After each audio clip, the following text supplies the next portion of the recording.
નમસ્કાર ગુજરાત। આજના મુખ્ય સમાચારો ઉપર નજર કરીએ એ પહેલા ચેનલ ઉપર નવા છો તો ચેનલને સબસ્ક્રાઇબ કરી દેજો। મિત્રો, ત્યાંના તાજા સમાચાર ઉપર નજર કરીએ તો એપ્રિલ મહિનો પૂરો થઈ ગયો છે, ત્યારે 1 મે 2026 થી દેશમાં આર્થિક ક્ષેત્રે અનેક મોટા ફેરફારો થવા જઈ રહ્યા છે। આ ફેરફારોની સીધી અસર સામાન્ય માણસના રસોડાના બજેટથી લઈને ખિસ્સા સુધી જોવા મળશે। મુખ્ય ફેરફારોમાં એલપીજી સિલિન્ડરના ભાવ, ક્રેડિટ કાર્ડના નિયમો અને ઓનલાઈન ગેમિંગ જેવી બાબતોનો સમાવેશ કરવામાં આવ્યો છે। આવો જાણીએ એવા 5 મોટા ફેરફારો વિશે કે જે આ એપ્રિલ મહિનાની 1લી તારીખથી અમલમાં આવ્યા છે। તો સૌથી પહેલા ફેરફાર વિશે વાત કરીએ તો મિત્રો, સૌથી મોટો ફટકો કોમર્શિયલ એલપીજી સિલિન્ડરના ભાવમાં એક સાથે 1000 રૂપિયાનો વધારો કરવામાં આવ્યો છે। લગ્નની સિઝન અને બહાર ખાવાના શોખીનો માટે આ વધારો મુસીબત સાબિત થશે, કારણ કે કોમર્શિયલ સિલિન્ડરની કિંમત હવે 3000 રૂપિયાને પાર થઈ ગઈ છે। આ ઉપરાંત ગેસ સિલિન્ડરની ડિલિવરી વ્યવસ્થામાં પણ ફેરફાર કરવામાં આવ્યો છે। હવે ચોરી અને સંગ્રહખોરી રોકવા માટે ઓટીપી આધારિત ડિલિવરી સિસ્ટમ ફરજિયાત કરવામાં આવી છે, જેનો અર્થ એ છે કે ઓટીપી વગર સિલિન્ડર મળશે નહીં। ગ્રાહકોએ આ માટે આધાર કેવાયસી કરાવવું પણ અનિવાર્ય રહેશે। મિત્રો, ત્યાં પછીના ફેરફાર વિશે વાત કરીએ તો એટીએમમાંથી રોકડ ઉપાડવી થશે મોંઘી। એટીએમ ટ્રાન્ઝેક્શનના નિયમોમાં પણ મોટો ફેરફાર થયો છે। હવે મહિનાની ફ્રી લિમિટ એટલે કે પોતાની બેંકમાં 5 અને અન્ય બેંકમાં 3 ટ્રાન્ઝેક્શન પૂર્ણ કર્યા બાદ દરેક વધારાના ટ્રાન્ઝેક્શન પર 21 રૂપિયાના બદલે 23 રૂપિયા ચાર્જ વસૂલવામાં આવશે। મિત્રો, ત્યાં પછીના ફેરફાર વિશે વાત કરીએ તો યુપીઆઈ ટ્રાન્ઝેક્શન માટે વધારાનું ઓથેન્ટિકેશન, ડિજિટલ પેમેન્ટને વધુ સુરક્ષિત બનાવવા માટે અને સાયબર ફ્રોડ રોકવા માટે યુપીઆઈ દ્વારા કરવામાં આવતા મોટા પેમેન્ટ્સ માટે હવે વધારાના સુરક્ષા ટેપ્સ ઉમેરવામાં આવ્યા છે। આનાથી મોટા રકમના ટ્રાન્ઝેક્શન કરતી વખતે ગ્રાહકોને વધુ એક પ્રક્રિયામાંથી પસાર થવું પડશે। મિત્રો, ત્યાં પછીના ફેરફાર વિશે વાત કરીએ તો આધાર કાર્ડ અંગે સૌથી મોટા સમાચાર। યુઆઈડીએઆઈ દ્વારા આધાર કાર્ડ અંગે એક મોટું અપડેટ આપવામાં આવ્યું છે। હવે આધાર કાર્ડને જન્મ તારીખના સત્તાવાર પુરાવા તરીકે ગણવામાં આવશે નહીં। યુઆઈડીએઆઈના જણાવ્યા અનુસાર જન્મ તારીખ સાબિત કરવા માટે હવે જન્મ પ્રમાણપત્ર, 10મા ધોરણની માર્કશીટ અથવા પાસપોર્ટ જેવા દસ્તાવેજોનો જ ઉપયોગ કરવો પડશે। જોકે આ નિયમ જૂનો છે, પરંતુ હવે તેને વધુ સ્પષ્ટતા સાથે લાગુ કરવામાં આવ્યો છે। મિત્રો, ત્યાં પછીના ફેરફાર વિશે વાત કરીએ તો 1 મે 2026 થી પાન કાર્ડના નિયમોમાં ફેરફાર કરવામાં આવ્યો છે। જો તમારું આધાર કાર્ડ પાન કાર્ડ સાથે લિંક નથી તો તમારું પાન કાર્ડ નિષ્ક્રિય થઈ શકે છે। 1000 રૂપિયાની લેટ ફી ચૂકવીને આજે જ લિંક કરાવી લેજો। વધુમાં 50,000 રૂપિયાથી વધુના રોકડ વ્યવહારો માટે પાન કાર્ડ અને તેનું ડિજિટલ વેરિફિકેશન ફરજિયાત બનશે। આજે જ કરો આ કાર્ય પૂર્ણ અને જન્મ તારીખ અને ફોટો સુધારવો અને રોકડ વ્યવહારો માટે પણ તૈયારી કરો। મિત્રો, ત્યાં પછીના સમાચાર ઉપર નજર કરીએ તો વર્ષ 2026ના ચોમાસાને લઈને સૌથી મોટા સમાચાર સામે આવ્યા। રાજ્યના ખેડૂતો માટે સૌથી સારા અને રાહતના સમાચાર સામે આવ્યા છે। રાજકોટમાં જળક્રાંતિ ટ્રસ્ટના માધ્યમથી યોજાયેલી બેઠકમાં સૌરાષ્ટ્રના આગાહીકારકોએ ચોમાસાને લઈને આગાહી કરી છે। સૌરાષ્ટ્રના આગાહીકારકોએ ચોમાસામાં સારા વરસાદનું અનુમાન વ્યક્ત કર્યું છે। 11 જેટલા વર્ષા વિજ્ઞાન આ બેઠકમાં હાજર રહ્યા અને આગામી ચોમાસા અને ખેડૂતોની વાવણી અંગે ચર્ચા કરવામાં આવી હતી। ચર્ચા બાદ આગાહીકારકોના મતે સારો વરસાદ વરસી શકે છે।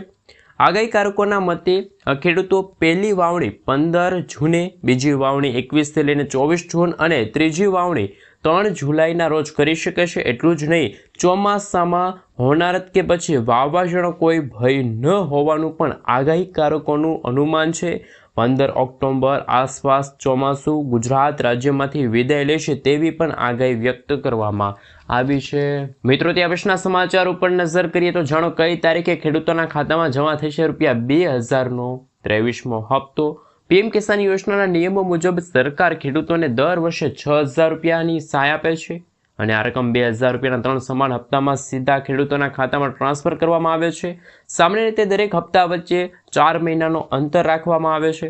છેલ્લે 22મો હપ્તો 13 માર્ચના રોજ રિલીઝ કરવામાં આવ્યો હતો। આ સમયગાળાને ધ્યાનમાં રાખતા આગામી એટલે કે આ 23મો હપ્તો છે એ જુલાઈ મહિનામાં અથવા તો ઓક્ટોબરના શરૂઆતના અઠવાડિયામાં આવે તેવી પૂરેપૂરી શક્યતા છે। જોકે સરકાર દ્વારા હજુ સુધી કોઈ સત્તાવાર જાહેરાત કરવામાં નથી આવી, પરંતુ મીડિયા રિપોર્ટ્સ અને અગાઉના ટ્રેન્ડ મુજબ જુલાઈ મહિનાના અંતમાં ખેડૂતોના ખાતામાં ₹2000નો 23મો હપ્તો જમા થશે। અને ખાસ ખેડૂત મિત્રો એ પણ જણાવી આપજો કે કયા ખેડૂતોના ખાતામાં હજુ સુધી ₹2000નો 22મો હપ્તો જમા થયો નથી। મિત્રો, ત્યાં પછીના સમાચાર ઉપર નજર કરીએ તો ખેડૂતો માટે બીજા એક મોટા સમાચાર। ઈરાન સંકટ વચ્ચે ખાતરના ઉત્પાદનમાં ઘટાડો થવા છતાં ભારત સરકારે ખેડૂતોને મોટી રાહત આપી છે। ગ્લોબલ માર્કેટિંગમાં યુરિયાની કિંમત પ્રતિ બોરી ₹4000ને પાર થઈ ગઈ છે, પરંતુ સરકાર 45 કિલોગ્રામની બોરી માત્ર ₹266માં ઉપલબ્ધ કરાવી રહી છે। ખાતર વિભાગે જણાવ્યું કે દેશમાં પૂરતો સ્ટોક ઉપલબ્ધ છે। ખેડૂતોને આર્થિક બોજથી બચાવવા માટે મોદી સરકારે યુરિયા પર પ્રતિ બોરી ₹1000ની સબસિડી પણ આપી છે। મિત્રો, ત્યાં પછીના સમાચાર ઉપર નજર કરીએ તો વીમા યોજનાના પ્રીમિયમમાં કપાત। પ્રધાનમંત્રી જન જ્યોતિ વીમા યોજના અને પ્રધાનમંત્રી સુરક્ષા વીમા યોજનાના વાર્ષિક પ્રીમિયમની કપાતનો સમય આવી ગયો છે। 1 મે પછી ગ્રાહકોના બેંક ખાતામાંથી અનુક્રમે ₹436 અને ₹20 ઓટો ડેબિટ કરવામાં આવશે। મિત્રો, ત્યાં પછીના સમાચાર ઉપર નજર કરીએ તો પીએમ આવાસ યોજના, જેમાં 5 વર્ષનું નિવાસ ફરજિયાત। પ્રધાનમંત્રી આવાસ યોજના હેઠળ ઘર મેળવનારાઓ માટે હવે નવો નિયમ લાગુ કરવામાં આવ્યો। લાભાર્થીઓએ ફાળવવામાં આવેલા ઘરમાં ઓછામાં ઓછા 5 વર્ષ સુધી રહેવું પડશે। જો ઘર ખાલી કરવામાં આવશે અથવા તો ભાડે આપવામાં આવશે તો ફાળવણી રદ પણ થઈ શકે છે। મિત્રો, ત્યાં પછીના સમાચાર ઉપર નજર કરીએ તો સૌથી મોટા સમાચાર સામે આવ્યા। વાહન ચાલકો માટે કામના સમાચાર। ગુજરાતમાં મોટર વ્હીકલ એક્ટમાં કેન્દ્ર સરકારે જન વિકાસ બિલ અંતર્ગત મહત્વના ફેરફારો કર્યા, જેમાં નવા નિયમો મુજબ ડ્રાઇવિંગ લાયસન્સ એક્સપાયર થયા પછી પણ 1 મહિના સુધી માન્ય રહેશે। ત્યાર પછી વાહન રજિસ્ટ્રેશન રદ કરવાની મુદત છે 14 દિવસથી વધારીને 30 દિવસ કરવામાં આવી છે। ત્યાર પછી વાહન વેચાણમાં વીમા ટ્રાન્સફર માટે 1 મહિનાનો સમય આપવામાં આવ્યો છે।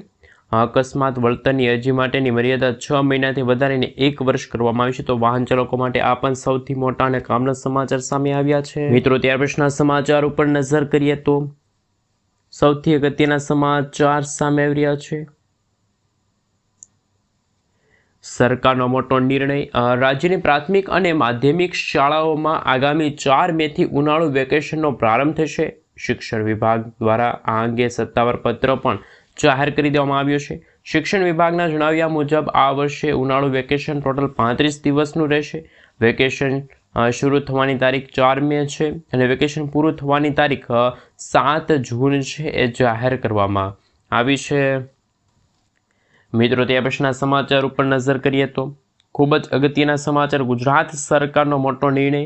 ગુજરાત સરકારે ગ્રામીણ વિસ્તારમાં સેવાઓ પૂરી પાડવા માટે ગામ વિશ્વગામ યોજના શરૂ કરી છે। ગુજરાતના મુખ્યમંત્રી ભૂપેન્દ્ર પટેલે શુક્રવારે જણાવ્યું કે સરકારે નિર્ણય લીધો છે કે ગ્રામીણ કોમ્પ્યુટર ઉદ્યોગ સાહસિક તરીકે કામ કરતા ગ્રામીણ યુવાનને હવે દરેક કાર્ય માટે ઓછામાં ઓછા ₹20 મળશે।